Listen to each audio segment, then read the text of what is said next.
Hello বন্ধুরা, welcome to the Nafisa's foodie lifestyle. তো আজকে মা রাত্রে রান্না করবে পাঙাশ মাছ দিয়ে বেগুন। তার জন্য পাঙাশ মাছটিকে সুন্দরভাবে ধুয়ে মা একটি পাত্রে নিয়ে নিয়েছে এবং তার মধ্যে দিয়ে দেবে 1 চা চামচ পরিমাণ লবণ এবং 1 চা চামচ পরিমাণ হলুদ গুঁড়ো এবং এতে 3 চামচ পরিমাণ সর্ষের তেলও দিয়ে দেবে, যাতে মাছটি না ফাটে তেলের মধ্যে দিলে। অনেক সময় দেখা যায় যে কোনো মাছ, বিশেষ করে পাঙাশ মাছ ভাজার টাইমে অনেকটা তেল ছিটকোই চোখে মুখে চলে আসে। সেই জন্য তোমরা সর্ষের তেল মাখিয়ে নিতে পারো, দেখবে আর তেল ছিটকাবে না।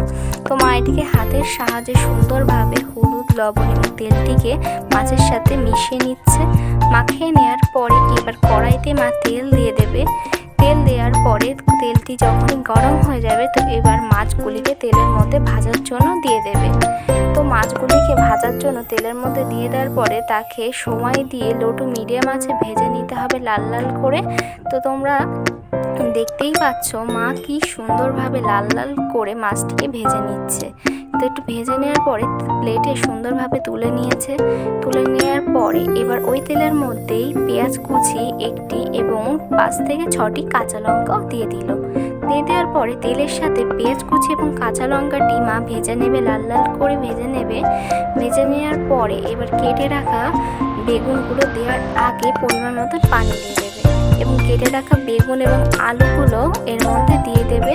তার আগে 1 চা চামচ পরিমাণ লবণ দিয়ে দিলাম। লবণটি দেওয়ার পরে পানিটি যেই ফুটে উঠবে, এর মধ্যে 1 চা চামচ পরিমাণ হলুদ গুঁড়ো দিয়ে দেবে।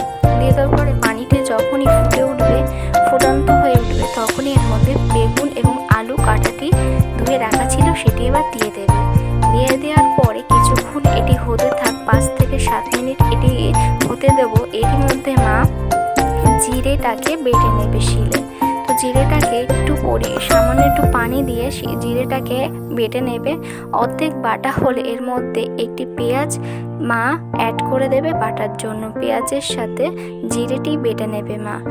তো মা প্রত্যেকটি রান্নায় পেঁয়াজ বাটা ইউজ করে, এতে স্বাদটি আরও দ্বিগুণ হয়। এটা মা অনেক আগের থেকেই করে আসে। তো মা পেঁয়াজ বাটার সাথে জিরেটি বেটে নিয়ে রান্নার মধ্যে দিয়ে দিল এবং ভেজে রাখা মাছের মাথা এবং মাছগুলিও রান্নার মধ্যে দিয়ে দিল।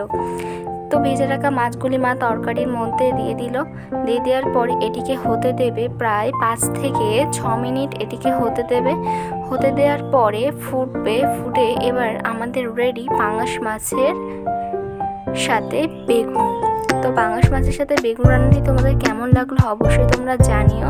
তো প্লিজ আমার চ্যানেলটিকে সাবস্ক্রাইব করো, লাইক করো। তোমাদের কোনো কিছু জানার ইচ্ছা করলে বা কোনো নতুন রেসিপি দেখার ইচ্ছা হলে অবশ্যই কমেন্ট করে জানিও এবং আমার ভিডিও তোমাদের কেমন লাগছে সেটাও অবশ্যই জানিও। তো এইদিকে রান্নাটি হচ্ছে। তো এবার মা রান্নাটিকে এবার নামিয়ে নেবে। তো রান্নাটি হয়ে যাওয়ার পরে তোমরা অবশ্যই দেখতেই পাবে কেমন লাগবে, তোমাদের অবশ্যই দেখাবো। তো তোমরা প্লিজ সঙ্গে থাকো। তো দেখতেই পাচ্ছ রান্নাটি কত সুস্বাদু লাগছে। তো খেতেও খুব অসাম হয়েছিল, দারুণ। তোমরা বাড়িতে ট্রাই করো, খুবই সিম্পল ঘরোয়া পদ্ধতিতে পাঙাশ মাছের সাথে বেগুন। তোমাদের সাথে আমি ঘরোয়া রেসিপি শেয়ার করি, যেটা আমি ডেইলি বাড়িতে রান্না হয় খেয়ে থাকি, সেটাই তোমাদের শেয়ার করি। তো দেখতেই পাচ্ছ কি দারুণ লাগছে রান্নাটি। তো thank you for watching my channel Nafisa foodie lifestyle. এভাবেই তোমরা আমার পাশে থেকো।